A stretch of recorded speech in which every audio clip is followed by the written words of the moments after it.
In the heart of the city stood a tall glass building that housed one of the most successful companies in the area. Inside, the office buzzed with the sounds of ringing phones, tapping keyboards, and quiet conversations. At the center of it all was the CEO, a man known for his sharp mind and strong leadership. He was ambitious, always pushing his team to do better, but he was also known to be harsh and unkind. People whispered that he didn't have much patience for mistakes or weakness. Among the many employees was a young woman who kept to herself. She was always focused on her work, arriving early and staying late, careful to avoid drawing attention. What nobody in the office knew was that she was quietly pregnant. She hadn't told anyone yet, not even her closest coworkers. She was scared, afraid that if the CEO found out, things might change in a way she didn't want.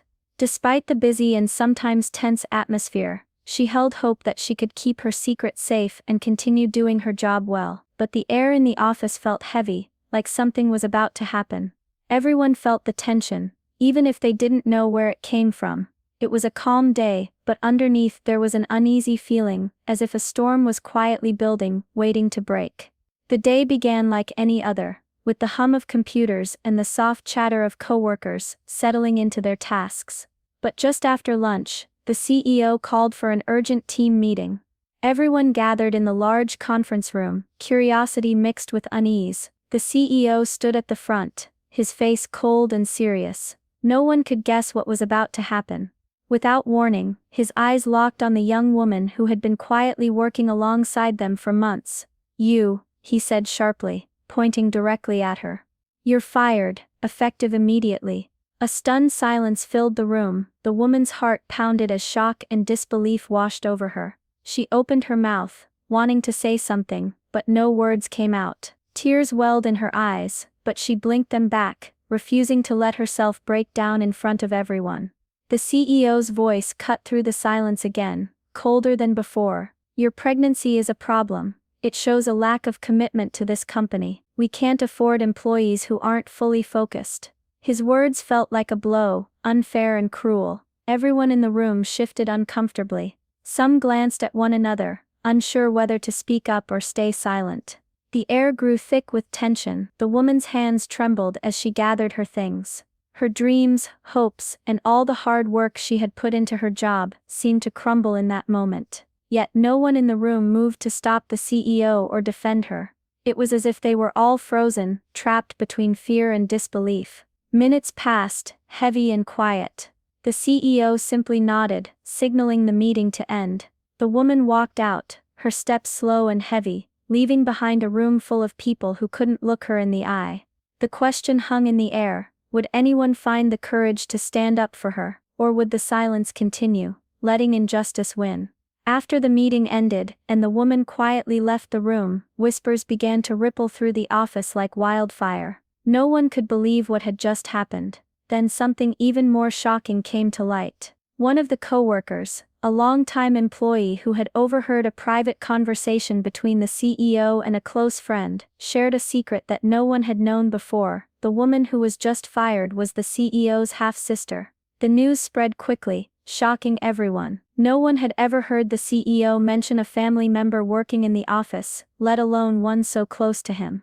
The young woman had kept her identity hidden from everyone. She never wanted to be seen as someone riding on her brother's success. She worked hard, wanted to prove herself on her own, and hoped to keep her family ties private. It was her secret, one she guarded carefully, even from her closest colleagues. Now, with the truth out, the mood in the office shifted. Shock turned to confusion, and then to a quiet sense of betrayal.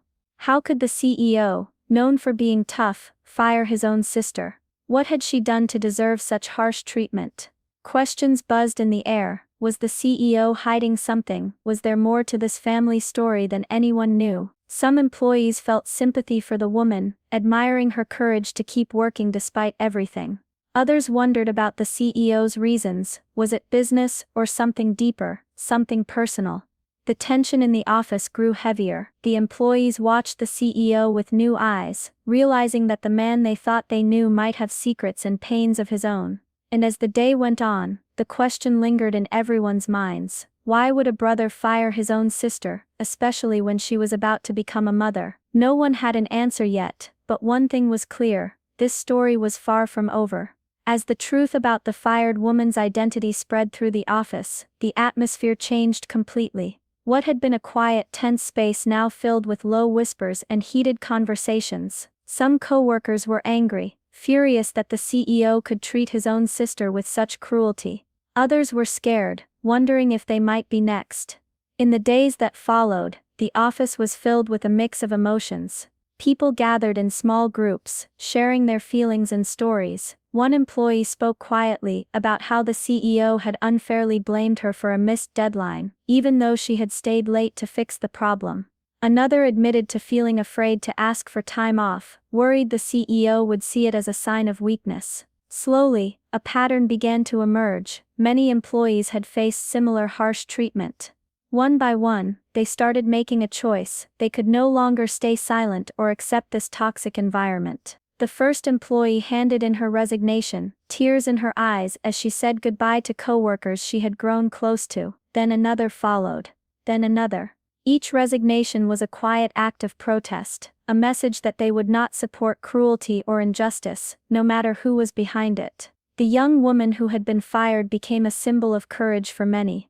Some employees reached out to her, offering support and sharing their own stories of struggle within the company. She listened, her own heart heavy, but filled with strength she hadn't realized she had. The CEO watched this all unfold from his office, his face hard and unreadable. But behind the closed door, the pressure was mounting. His power, the control he once held so tightly, was slipping through his fingers. Employees he had once relied on were walking away. The company's spirit was breaking, and with it the future of the business itself. The question hanging over the office was clear and heavy: could the CEO regain control, or was this the beginning of the end for a leader who had lost the trust and respect of the people he needed most? In the silence that followed each resignation, the answer felt uncertain, but one thing was sure: the office would never be the same again. As the office continued to empty and the tension grew, the young woman finally spoke out publicly for the first time. In a calm but steady voice, she shared the reason she had kept her identity a secret all along. She didn't want anyone to think she was given special treatment because she was the CEO's half-sister. She wanted to prove herself on her own, without relying on family connections. It was important to her that her work spoke for itself. Then she revealed something even deeper, a secret that few had known. The CEO's harshness and coldness came from a painful past. Years ago he had faced disappointment and loss that made him afraid to show any weakness. He built walls around himself, believing that being tough was the only way to survive and succeed. This fear shaped how he treated others, even those closest to him. Hearing this, the office began to see the CEO in a new light. His actions, while still hurtful, were rooted in pain rather than pure cruelty. The CEO himself was forced to confront these truths.